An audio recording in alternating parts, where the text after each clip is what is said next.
মাঝরাতে হাসপাতালে ভর্তি হলেন BNP chairperson Begum Khaleda Zia.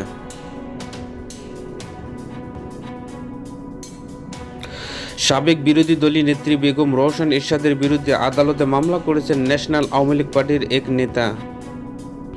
Gas, কয়লা ও কারিগরি সংকটের কারণে বড় বড় বিদ্যুৎ কেন্দ্রগুলোতে পুরোপুরি বিদ্যুৎ উৎপাদন নেই।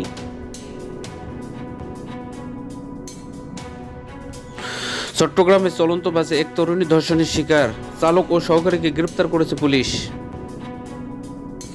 ভারতে পাচারের সময় কুমিল্লার সীমান্তে 620 কেজি ইলিশ জব্দ করেছে বাংলাদেশ বর্ডার গার্ড বিজিবি। শক্তিশালী টাইফুন ইয়াগির প্রভাবে ভিয়েতনামে বন্যা ও ভূমিধসে অন্তত 179 জনের মৃত্যু। গাজায় যুদ্ধবন্ধের দাবিতে মেলবোর্নে যুদ্ধবিরোধী বিক্ষোভ, পুলিশের সঙ্গে সংঘর্ষ। আগামী ডিসেম্বরে হতে পারে মেয়েদের অনূর্ধ্ব-19 টি-20 এশিয়া কাপ, বললেন এসিসিআই। প্রথম শ্রেণীর ক্রিকেটে অনন্য রেকর্ড গড়লেন সাকিব, 350 উইকেটের মাইলফলক।